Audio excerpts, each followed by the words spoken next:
Je voudrais lire ce passage dans le livre du Psaume 111 qui dit, à partir du verset 1, « Louez l'Éternel, je louerai l'Éternel de tout mon cœur. » Dans la réunion des hommes, ce matin nous pouvons dire dans la réunion des femmes droites et dans l'assemblée, les œuvres de l'Éternel sont grandes, recherchées par tous ceux qui les aiment. Son œuvre n'est que splendeur et magnificence, et sa justice subsiste à jamais. Il a laissé la mémoire de ses prodiges. L'Éternel est miséricordieux et compatissant. Amen. Il a donné de la nourriture à ceux qui le craignent. Il se souvient toujours de son alliance. Alléluia. Il a manifesté à son peuple la puissance de ses œuvres. En lui livrant l'héritage de ses nations. Les œuvres de ses mains sont fidélité et justice. Toutes ses ordonnances sont véritables. Alléluia. Gloire à Dieu. Bien-aimé, au travers de ce passage que je viens de lire, je veux t'emmener par ce passage à te rendre compte et à comprendre combien les œuvres de l'Éternel sont grandes. Et ce que l'Éternel a pu manifester à ton endroit et à l'endroit de ta famille, depuis le mois passé, jusqu'à ce que nous puissions nous retrouver ici. Raison pour laquelle tu ne vas pas te taire ce matin. Tu vas regarder au travers de ce passage. Toi-même, tu vas regarder, entrer en toi-même et tu vas élever la voix. Et tu vas rendre grâce à Dieu pour ce qu'il a fait, pour ce qu'il a réalisé, pour sa main qui ne t'a pas laissé. Élève la voix et prie le Seigneur ce matin. Rends grâce à Dieu pour ce qu'il a fait pour toi, pour la grâce qu'il t'a accordée d'être là. Rends grâce à Dieu pour son amour manifesté à ton endroit et à l'endroit des membres de ta famille. Rends grâce à Dieu pendant que cette pluie a emporté des vies. Oui, les membres de ta famille n'ont pas été touchés. Rends grâce à Dieu parce qu'il a établi son main et il t'a délivré. Tu crois certain. Oui, rends grâce à Dieu ce matin parce que l'Éternel t'aime tellement qu'il t'a conduit dans sa sainte présence. Rends grâce à Dieu ce matin. Tu es venu chercher l'Éternel. Ne te tais point dans la présence de Dieu. Ne te laisse pas distraire par cette pluie. C'est lui qui nous a réunis ici, c'est lui qui a fait venir cette pluie. Il sait pourquoi elle est venue ce matin. Elle pouvait venir hier nuit. Et puis ce matin, l'atmosphère est dégagée. Mais lui seul assis sur son trône. Il sait pourquoi il a envoyé cette pluie. Rends-lui toute la gloire pour ce moment. Rends la gloire à Dieu. Dis merci à Dieu ce matin.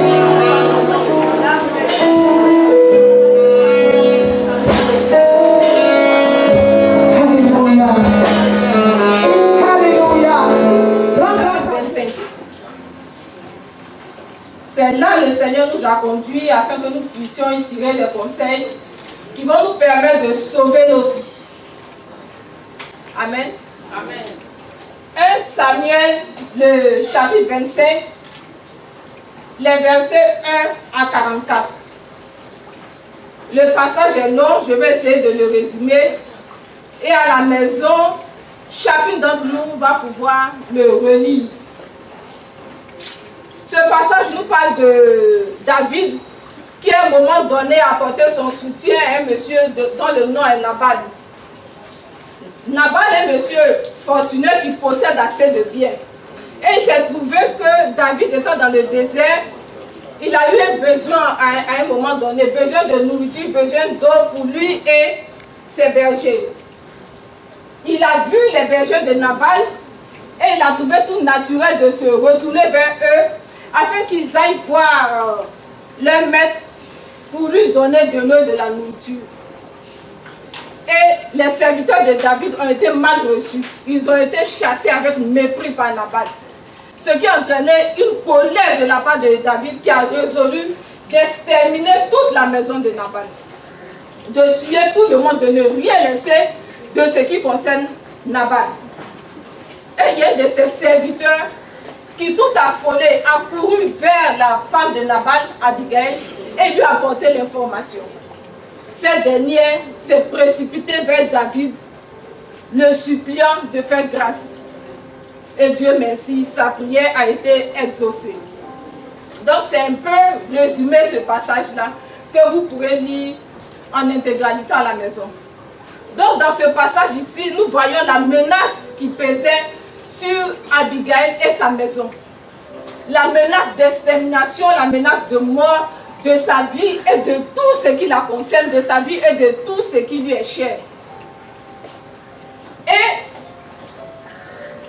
nous voyons, nous femmes, nous sommes dans cette situation d'Abigail. Qu'est-ce qui nous menace? Qu'est-ce qui menace de détruire tout ce qui nous est cher? Qu'est-ce qui menace dans notre maison de voler notre paix, de voler notre joie, de voler tout ce qui a du pied à nos yeux, de voler tout ce qui nous appartient? Abigail, elle s'est précipitée pour sauver sa maison. Mais en sauvant sa maison, elle a sauvé d'abord sa vie. Donc nous allons voir dans ce passage-là, qu'est-ce que Abigail a fait pour sauver sa maison. Au travers des actes d'Abigail, nous pourrons tirer des conseils pour nous les approprier, afin que nous aussi, nous puissions être de ces femmes-là, comme Abigail, pour sauver leur maison, pour sauver leur vie premièrement, et ensuite, tout ce qui nous est cher. Parce que comme maman Bobby l'a dit, si toi-même tu ne t'es pas sauvé, il est évident que c'est difficile d'apporter du secours à autrui. Donc, le but ici, c'est que nous puissions ressembler à Abigail. Nous allons prendre maintenant le texte pas à pas. Nous voyons à partir du verset 14. Il est dit au verset 14, un des serviteurs de Nabal vint dire à Abigail, femme de Nabal, voici, David a envoyé du désert des messagers pour saluer notre maître, les a rudoyés. Et nous continuons jusqu'au verset 17. Il dit, sache maintenant et vois ce que tu as à faire. Car la perte de notre maison, car la perte de notre maître et de toute notre maison est résolue. Il est si méchant qu'on n'ose lui parler. Amen. Le premier conseil tiré de la vie d'Abigail ici, Abigail a été une femme qui a su écouter. Qui a su écouter ce que le serviteur lui a dit. Mais avant de pouvoir écouter, avant l'écoute, il faut entendre l'information. Nous avons vu le mois dernier combien il était important que nous ayons l'information en ce qui concerne les différentes situations qui menacent nos vies. Abigail a reçu l'information de la part de son serviteur. Nous allons commencer à prier, maman. Chacune de nous, nous allons nous lever. On a dit que nous avons bravé la pluie. Nous avons bravé tout ce qui se passe pour venir ici, ce n'est pas pour s'asseoir. C'est pour que nous puissions recevoir les conseils, afin que nos vies soient changées, afin que quelque chose bouge dans nos vies, afin que nous voyons des solutions, afin que nous puissions prier à Dieu pour avoir les réponses à nos prières. Maman, levons-nous. Levons-nous, maman, pour bénéficier de ce premier conseil-là, pour prier. Parce qu'il est dit, notre Dieu est celui devant qui rien n'est caché. Notre Dieu ici, Abigail a reçu l'information du serviteur. L'information peut venir de partout selon que Dieu dit. On a dit ici que le Seigneur parle tantôt d'une manière, tantôt d'une autre. Nous allons prier afin que Dieu nous donne de recevoir l'information. Il dit dans Ésaïe 48 au verset 6 qu'il nous annonce des choses nouvelles, des choses cachées pour chaque situation de nos vies. Dieu est capable. Chacun de nous, nous allons prier afin que Dieu nous révèle ce qui est caché, afin que Dieu nous révèle ce qui menace nos vies, afin que Dieu nous révèle ce qui menace de nous faire chuter, afin que Dieu nous révèle l'information, la bonne information, comme ce serviteur qui est parti vers Abigail, qui lui a donné l'information qui menaçait sa maison. Que Dieu nous révèle l'information qui menace.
Jésus. Amen. Amen. Nous prenons le verset 18.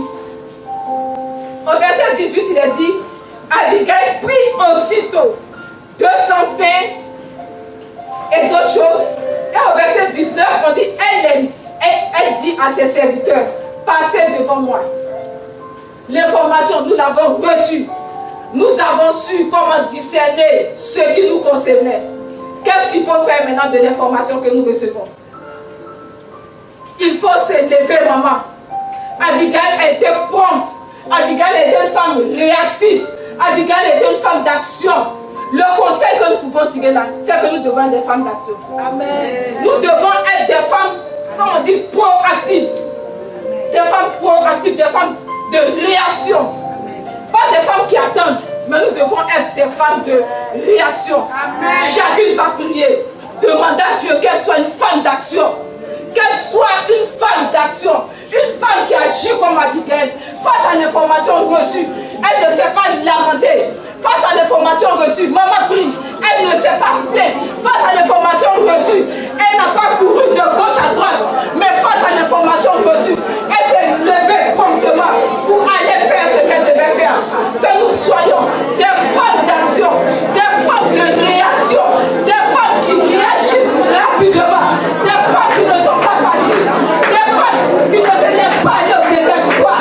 Donc ne soyons pas des femmes de peu de foi, des femmes qui se lamentent, des femmes qui vivent. Non, nous ne voulons plus être ce genre de femmes-là. Nous ne voulons plus être ce genre de femmes. Et nous ne devons plus être ce genre de femmes-là. Prions, prions, maman. Prions, maman. Oui, nous voyons dans les personnes. C'est pour la femme de Moïse. Il y a quelqu'un qui a menacé de tuer Moïse.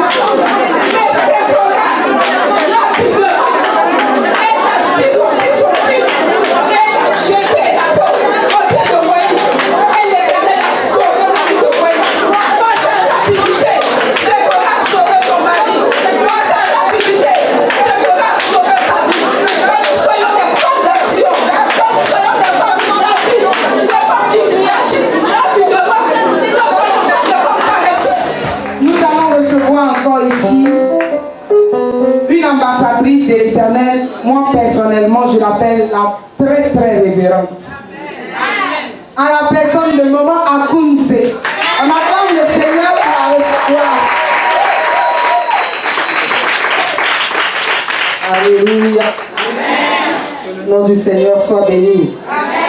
De l'honneur qu'il me fait de me trouver ce jour sur ce pupitre pour partager des points de prière et des conseils que Dieu a mis dans mon cœur pour vous. Nous allons aller dans le livre de 2 Rois, verset 2 au verset 20. On n'aura pas, à cause du temps, l'occasion de lire tout le passage, mais je vais résumer l'histoire qui se trouve dans ce texte. Donc il s'agit ici, je disais, 2 Rois 3, versets 2 à 20. Il s'agit ici du roi Joram. Joram qui est le fils en fait d'Akab et de Jézabel. Joram ici prépare une expédition pour soumettre le roi de Moab qui s'est révolté contre lui. Et dans cette initiative, il recherche la coopération de ses alliés les plus proches, à savoir le roi Josaphat et le roi d'Édom. Donc tout de suite au verset 7, nous lisons, au verset 7, il est écrit, il se mit en marche et il fit dire à Josaphat, roi de Juda, le roi de Moab s'est révolté contre moi. Veux-tu venir avec moi attaquer Moab? Et Josaphat répondit, j'irai moi comme toi, mon peuple comme ton peuple, mes chevaux comme tes chevaux. Et il dit, par lequel chemin monterons-nous? Joram dit, par le chemin du désert d'Édom. Par le chemin du désert d'Édom. on voit que parmi ces trois rois qui ont fait coalition pour aller attaquer le roi de Moab qui s'est révolté contre le roi d'Israël, un seul connaît le Seigneur, un seul est serviteur du Seigneur. Les deux autres ne connaissent pas le Seigneur. Les deux autres sont des rois idolâtres. Et voici que dans une initiative pour laquelle il faut coalition, le roi qui connaît le Seigneur, donc Josaphat, demande conseil à celui qui n'a pas l'esprit de Dieu. Joram n'a pas l'esprit de Dieu. Joram, depuis sa mère et son père, est idolâtre. Son père est idolâtre, sa mère est idolâtre. Lui-même, il est idolâtre. Il choisit d'aller en guerre contre le roi de Moab. Il fait coalition avec deux autres rois. Et Josaphat, qui lui connaît le Seigneur, demande par quel chemin on va partir. Il demande conseil, lui qui a l'esprit de Dieu, lui qui connaît Dieu, lui qui connaît la voix de Dieu, lui qui connaît le Seigneur, il demande conseil à quelqu'un qui ne connaît pas le Seigneur. Combien de fois, maman, tu as demandé conseil à la voisine qui ne connaît pas le Seigneur sur la situation de ta famille? Combien de fois, pour des situations difficiles qui se sont présentées à nous au travail, as-tu demandé conseil à des collègues qui n'ont pas l'esprit de Dieu? Combien de fois tu as demandé conseil à des gens qui sont en inimitié avec Dieu, des gens qui ne sont pas convertis? Tu vas leur demander conseil alors que tu as l'esprit du Dieu vivant en toi, alors que tu as la loi de Dieu, alors que tu as la parole de Dieu disponible. Tu vas demander conseil à quelqu'un qui n'a pas l'esprit de Dieu. Ne permets pas à la chair et au sang de te porter, de te donner conseil. Nous allons nous lever pour prier. Et sur ce fait-là, nous allons prier afin que la chair, afin que le sang ne soient pas des conseillers pour nous. Nous allons prier pour neutraliser de notre environnement immédiat et lointain tous les conseillers et les faux amis, les faux compagnons, les éloignés de notre entourage. Maman, tu vas te lever, tu vas dire c'est bon, je connais la source, celui qui peut me donner de bons conseils, je le laisse et puis je vais choisir quelqu'un qui n'a pas l'esprit de Dieu pour me donner conseil. C'est pas l'attitude qu'il faut avoir pour nous, enfants de Dieu. Alors je vais prier pour que ces mauvais conseillers-là ne soient pas sur mon chemin, pour que ces mauvais conseillers-là ne soient pas dans mon environnement immédiat. Tu vas prier pour chasser ces mauvais conseillers. Tu vas prier pour chasser ces mauvais conseillers. Au nom de Jésus-Christ de Nazareth, au nom de Jésus, je ne veux pas avoir de mauvais conseillers sur mon chemin.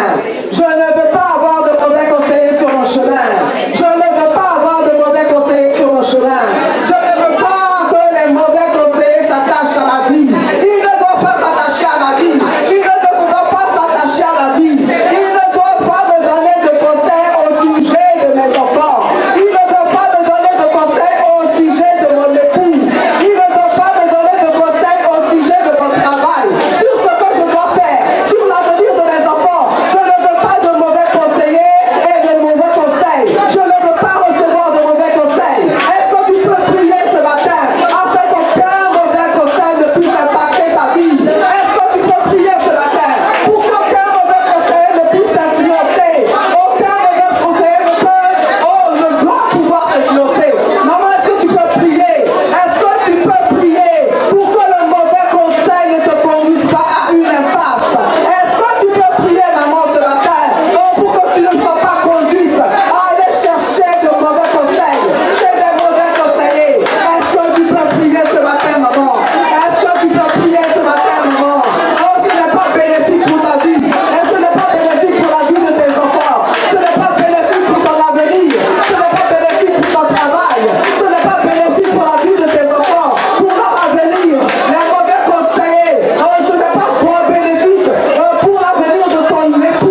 Jésus-Christ de Nazareth. Alléluia. Alléluia. Nous sommes séparés des mauvais conseillers et nous ne prêtons point oreille aux mauvais conseils désormais. Dans le nom de Jésus. Dans le nom de Jésus. Au verset 8, on voit que ce chemin qu'ils ont emprunté, verset 8 et verset 9. Verset 9, je vais le lire. Il dit, le roi d'Israël, le roi de Juda et le roi d'Édom partirent. Et après une marche de 7 jours seulement, une semaine, ils manquèrent d'eau pour l'armée et pour les bêtes qui la suivaient. Ils ont manqué d'eau. Voici ce que les mauvais conseils apportent. Les mauvais conseils apportent l'impasse. Les mauvais conseils apportent le manque. Les mauvais conseils apportent les blocages. Les mauvais conseils apportent le désert dans ta vie, les difficultés dans ta vie. Et qu'est-ce que le roi Joram fait? Il dit, le roi Joram au verset 10, il s'exprime en disant, hélas, l'Éternel a appelé ces 3 rois pour les livrer entre les mains de Moab. Mais attends, quand tu partais, est-ce que tu as demandé à l'Éternel pour qu'en chemin faisant, quand tu rencontres des difficultés, tu dises que c'est l'Éternel qui t'a livré? Ça, c'est l'attitude de beaucoup d'entre nous. On part de notre propre initiative sur des projets qui sont nôtres. Et puis, chemin faisant, quand on rencontre des obstacles et des difficultés, on regarde vers le ciel et puis on dit, c'est Dieu qui a fait. Maman, nous allons aujourd'hui prier et nous repentir de ce fait-là. Bien souvent, nous prenons des initiatives qui nous sont propres. On ne consulte pas Dieu pour ces choses-là. On ne consulte pas Dieu pour notre maison. On ne consulte pas Dieu pour l'avenir de nos enfants. On ne consulte pas pour Dieu pour des projets. Et puis, quand des difficultés arrivent, on se plaint et on accuse Dieu. Proverbe 19, verset 3 dit, la folie de l'homme pervertit sa voix. Proverbe 19, verset 3. La folie de l'homme pervertit sa voix, et c'est contre l'Éternel que son cœur s'irrite. Tu as vu ça? C'est sa folie qui pervertit sa voix, c'est sa folie qui le perd, et puis maintenant, son cœur maintenant s'irrite contre l'Éternel. On va prier pour que nous ne soyons pas de ces gens-là qui s'irritent contre l'Éternel quand les choses vont mal.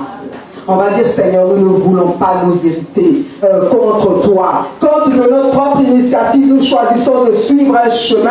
Le roi des hommes a bien dit, partons par le chemin du désert. Quand tu savais que ça allait aboutir au désert, puisque c'est le chemin du désert. Et maintenant, tu accuses Dieu. Combien de fois tu as accusé Dieu dans tes difficultés?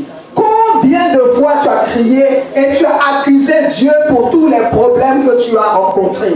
Combien de fois tu as accusé Dieu alors que c'était tes propres choix? Combien de fois tu as accusé Dieu, maman? Élève la voix et prie. Dis, Seigneur, je me répands de ce fait. Je me répands de ce que dans la difficulté, Seigneur, oh, je t'ai accusé. De ce que dans ce mariage, oh, je t'ai accusé. De ce que dans cette difficulté, je t'ai accusé. De ce que dans ce manque, je t'ai accusé. Seigneur, je me répands. Seigneur, je me répands. Seigneur, je me répands. Seigneur, je te demande pardon. Parce que mon cœur s'est irrité contre toi. J'ai pris toute seule l'initiative de faire tel projet, de faire tel commerce, de marcher de telle manière.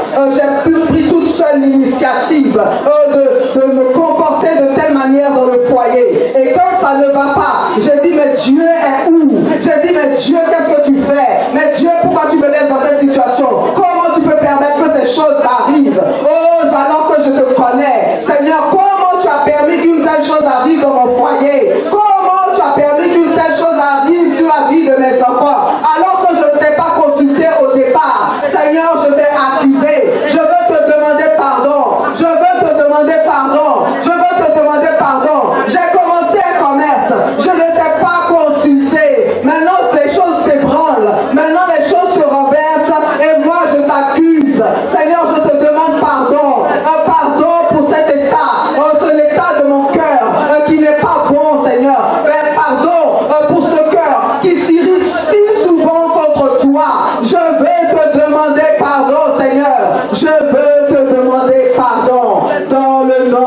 Jésus, dans le nom de Jésus, dans le nom précieux et victorieux de Jésus-Christ de Nazareth. Alléluia. Alléluia. Alors, le roi Josaphat, suite à la réaction du roi Joram, a eu un autre type de réaction. Il a eu un autre type de réaction.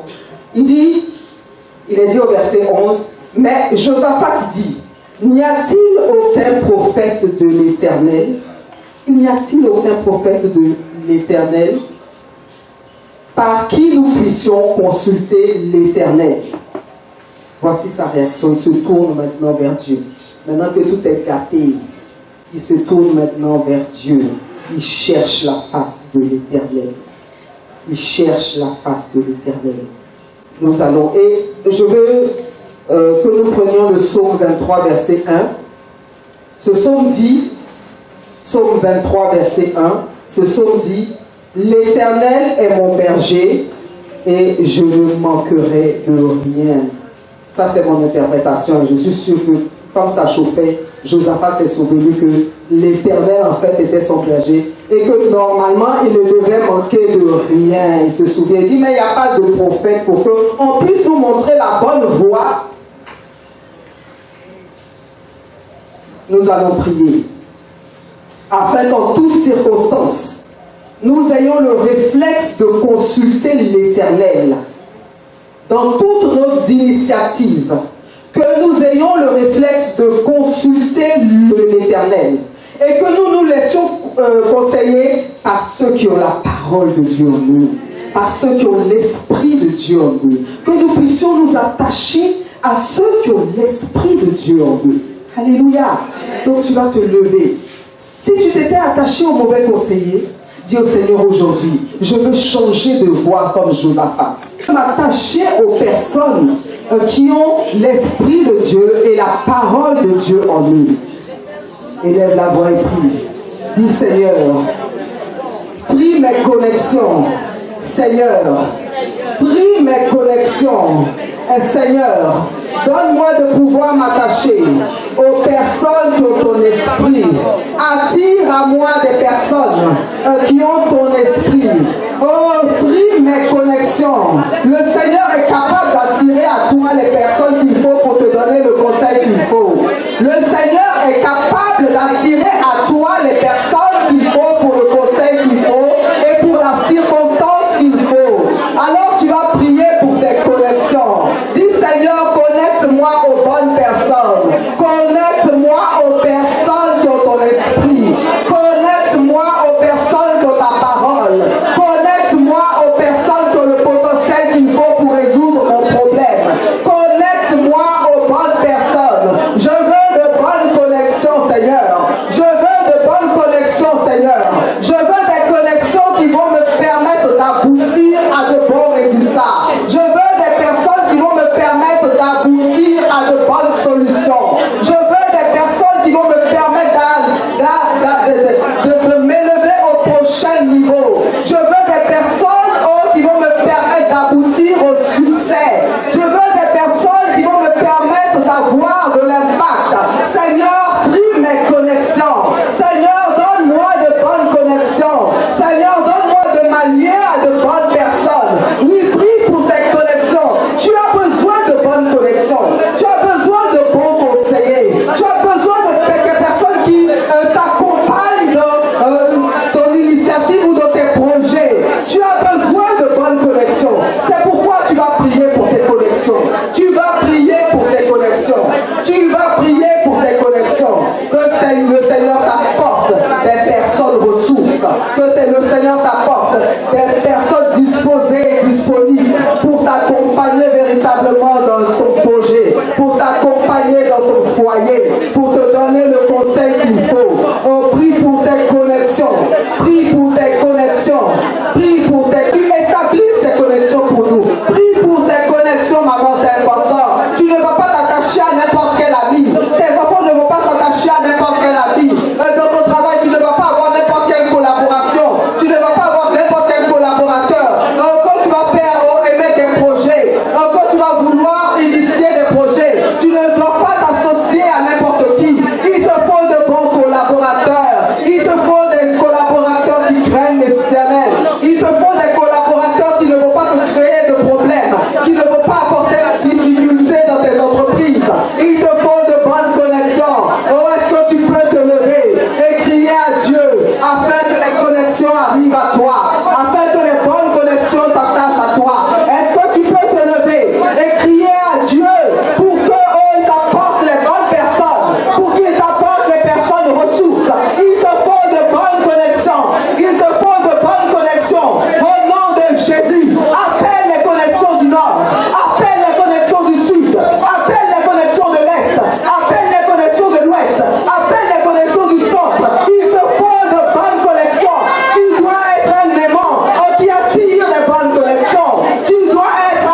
parce que nous sommes chers au Dieu de Dieu, alors il appelle les bonnes connexions dans nos vies.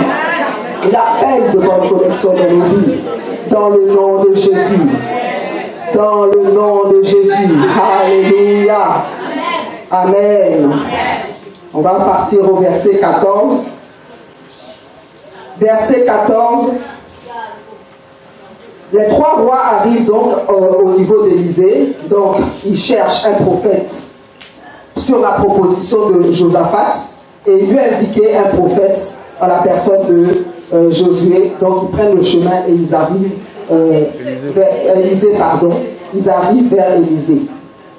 Au verset 14, il est écrit, Élysée dit, l'Éternel des armées dont je suis le serviteur est vivant. D'abord au verset 13, s'il vous plaît. Au verset 13, en les recevant, Élysée dit au roi d'Israël. Élysée dit au roi d'Israël, qu'y a-t-il entre moi et toi?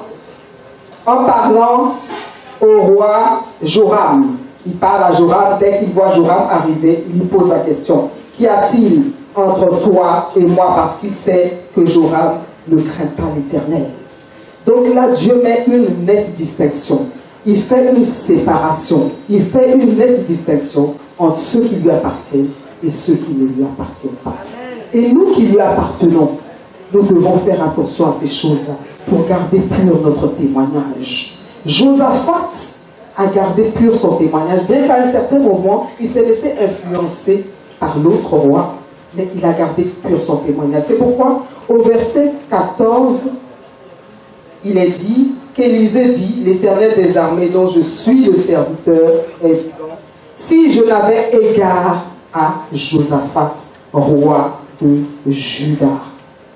Donc, Élysée va entreprendre de faire quelque chose, de les aider, mais seulement à cause de Josaphat. À cause de Josaphat.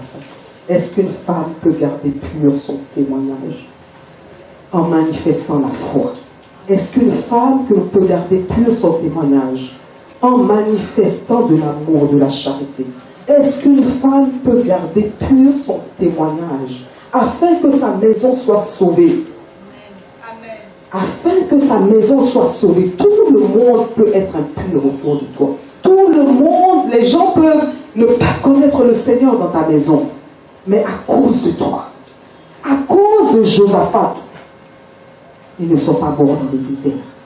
À cause de Josaphat, le prophète a choisi de consulter Dieu et de leur donner la directive ou les conseils qu'il faut.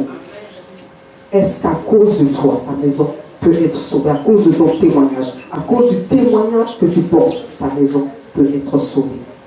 Ce matin, tu vas te lever et tu vas dire, Seigneur, le voici. Un point de combat spirituel, c'est le dernier point de prière. Amen. Donc, il faut te préparer par rapport à ça. Je vais demander à Ange. Et on va finir par là. C'est seulement 10 minutes ensemble. Alléluia. Tiens-toi debout rapidement. Dis à ton ami, hey!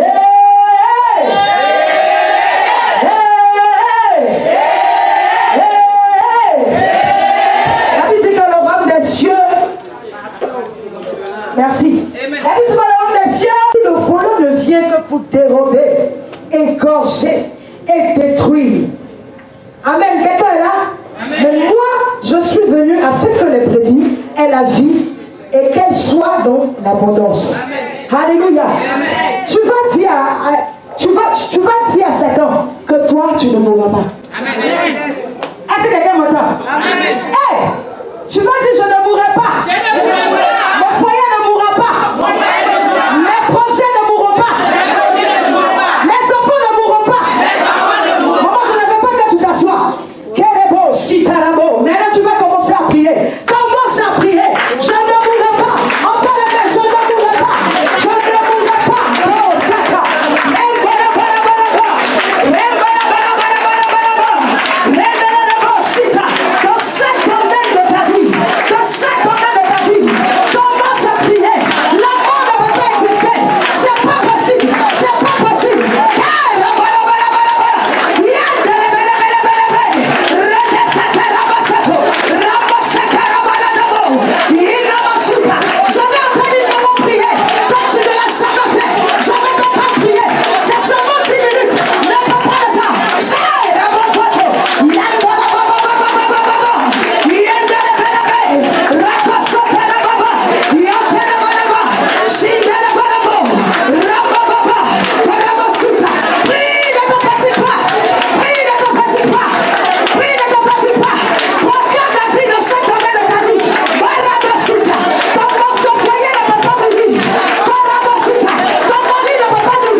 pas qu'elle dispute dans le but de tuer l'union.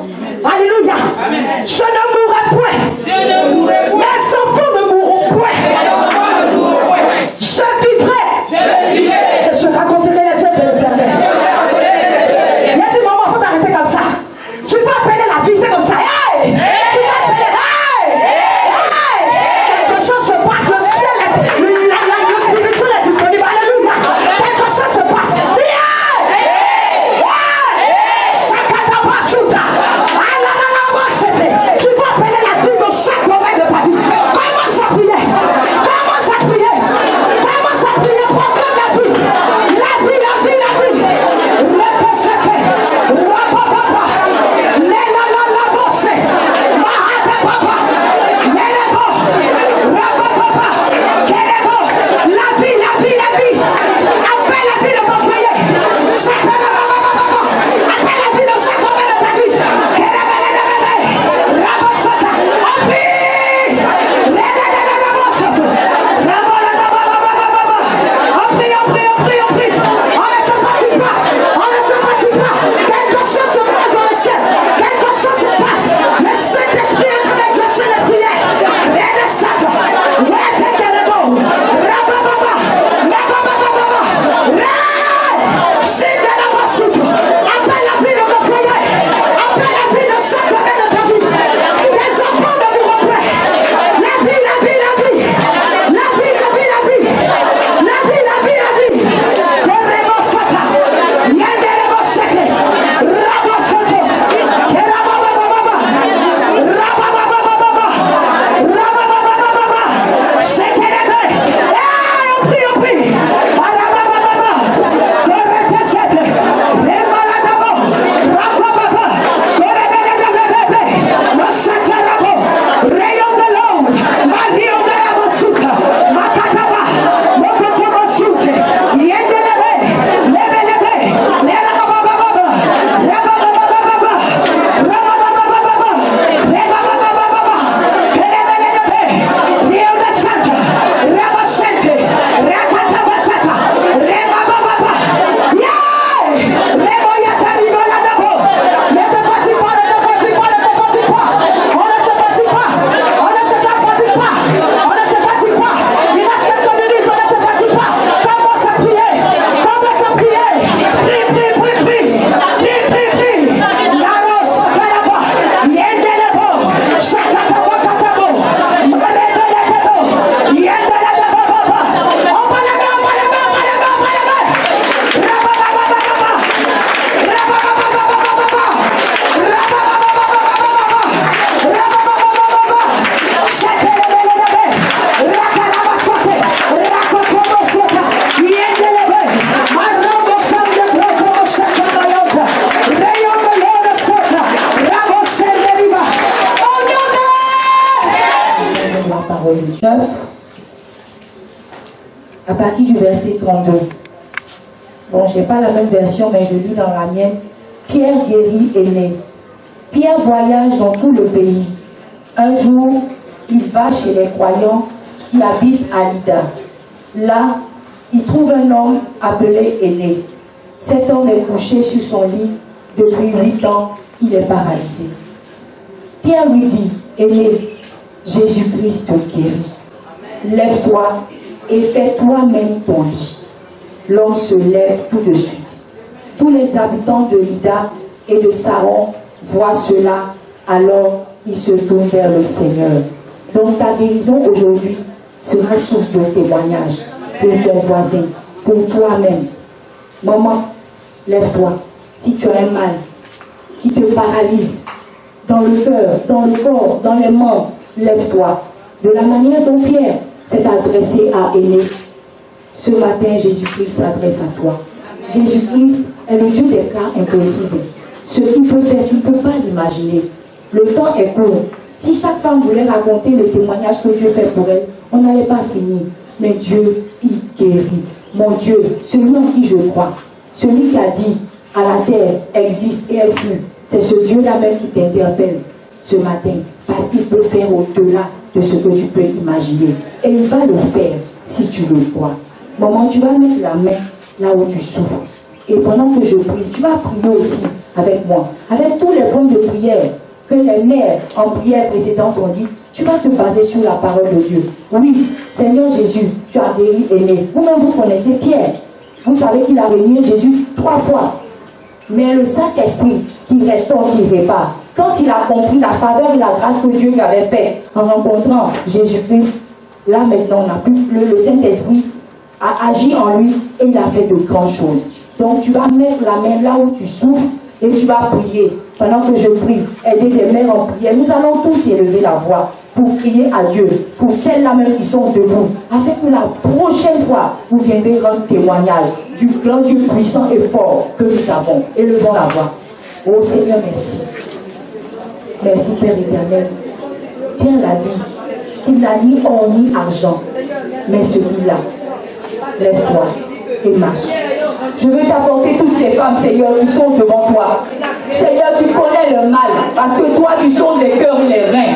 Seigneur, je ne suis qu'un instrument entre tes mains. C'est toi qui déposes sur elles le feu de ton Saint-Esprit comme des langues de feu, qui va travailler dans leur corps, Jésus-Christ, qui va travailler dans leurs os, qui va travailler dans leur sang, Père éternel, pour les libérer de ce mal, qui les ronge depuis des années, Père éternel, qui les handicape, qui les paralyse, Père éternel, ce qu'elles n'arrivent pas à faire, Père, elles le feront parce que toi, tu es le Dieu qui nous dit, si nous croyons, nous le verrons s'accomplir. Seigneur, tu as dit, voici les signes qui accompagneront ceux qui auront cru. En mon nom, vous allez imposer les mains aux malades. Oh Seigneur, je t'en supplie, Père éternel, guéris tes servantes, là où elles ont mal, là où le mal, Seigneur, s'est manifesté, tu le fais disparaître, Père éternel. Je t'en supplie, Seigneur, je ne crie pas à un homme, mais je crie à l'éternel Dieu des armées, celui qui a guéri cette femme qui perdait du sang depuis 12 ans, celui qui a guéri autant de monde dans ta parole. Ce matin, Seigneur, agis dans leur vie, agis dans leur corps, agis dans leurs os, de la pointe de leurs cheveux à la plante de leurs pieds, Seigneur. Je te recommande tes servantes, je te recommande tes servantes, je te recommande tes servantes. Je sais que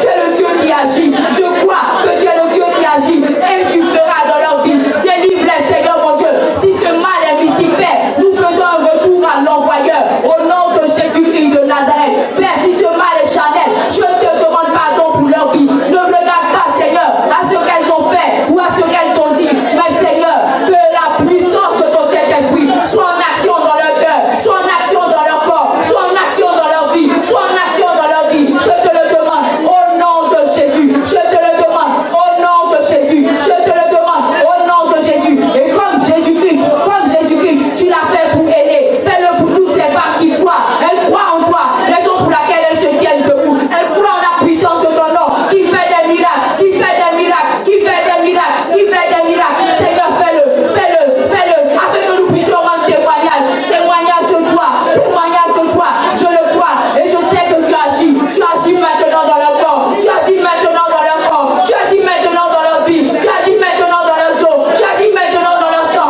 tu agis, Père, là où la médecine avait condamné, toi Seigneur, tu donnes un autre diagnostic, parce que tu es le médecin par excellence, tu es le Dieu des cas impossibles. Oh Père, nous te rendons grâce, et nous te disons merci, parce que la foi que tu nous donnes nous permet de dire qu'elles sont guéries, elles vont se lever, glorifier ton nom. Merci Seigneur. Amen.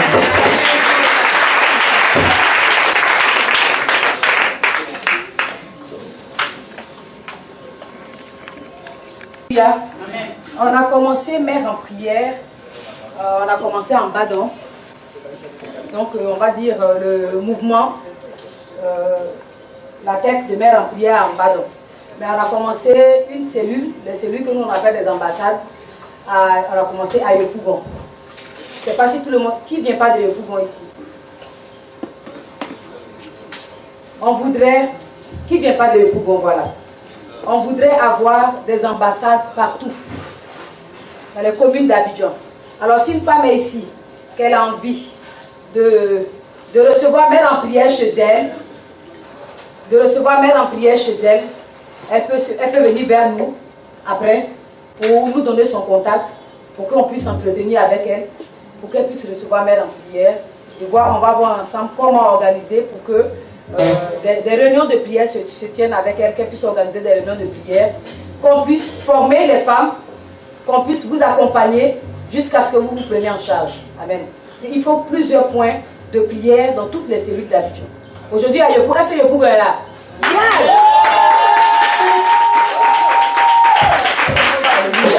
Donc après, pour ceux qui ne sont pas à Yopougon, on voudrait vous rencontrer après. Pendant qu'on partage le petit tanka, on voudrait vous rencontrer pour prendre vos contacts. Si vous désirez recevoir Mère en prière dans vos quartiers, chez vous, vous venez pour qu'on prenne vos contacts. Que Dieu vous bénisse. Amen. On a une maman qui nous visite. Donc pendant qu'on fera le service, je peux avoir ma Bible, je vais faire la prière de fin en même temps. Pendant qu'on fera le service, elle va nous donner un cantique.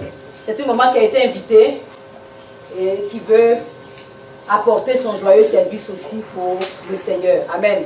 Amen. Voilà, elle est venue rendre visite, on l'a invitée à Mère en prière. Maman Élie, c'est ça, hein? C'est Élise, hein? Oui, Élie. Maman Élie, tu peux venir avec tes enfants. Pendant qu'elle vient, on va se tenir debout pour la fin. Mais après, vous ne partez pas, vous restez pour qu'on partage ensemble quelque chose. Donc, dans Ézéchiel 36, verset 27, la Bible dit: je mettrai mon esprit en vous et je ferai en sorte que vous suivez mes ordonnances et que vous observiez et pratiquiez mes lois. Dans une autre version, il dit: je vais mettre en vous mon esprit et je vais m'assurer. Amen. Et c'est à cette condition-là. Dans d'autres versions, on dit: c'est à cette condition que vous pourrez suivre mes instructions et marcher sur mes commandements. Amen. Donc je prie, on a entendu la parole de Dieu, mais voilà ce que le Seigneur dit. Il dit: c'est lui qui peut nous donner de marcher selon ses instructions. C'est lui qui peut nous donner de marcher par la foi, qui peut nous donner de marcher dans la charité, qui peut nous donner de marcher dans la sainteté, qui peut nous donner de marcher dans la sagesse, qui peut nous donner de marcher selon tous les conseils qu'il nous a donnés ici. Alors je prie qu'il nous remplisse, qu'il nous remplisse. Je prie qu'il déverse son esprit dans la vie de chacune de nous au nom de Jésus. Je prie que nous recevions l'Esprit de Dieu sans mesure et que nous partions remplis de la présence de Dieu. Je prie que le Seigneur soit notre conseiller. Je prie que le Seigneur ait les regards sur nous, de jour comme de nuit, dans nos maisons, dans nos véhicules, dans nos lieux de travail, que les yeux de l'Éternel soient sur nous. Que sa grâce et sa faveur ne nous fassent pas défaut. Et qu'en toute chose, il nous donne d'être des mamans victorieuses, des mères victorieuses. Peu importe les défis, peu importe les challenges, que l'Éternel nous donne des victoires. Et que son nom soit toujours glorifié. Allons avec la paix et la grâce du Seigneur. Et que Dieu soit béni.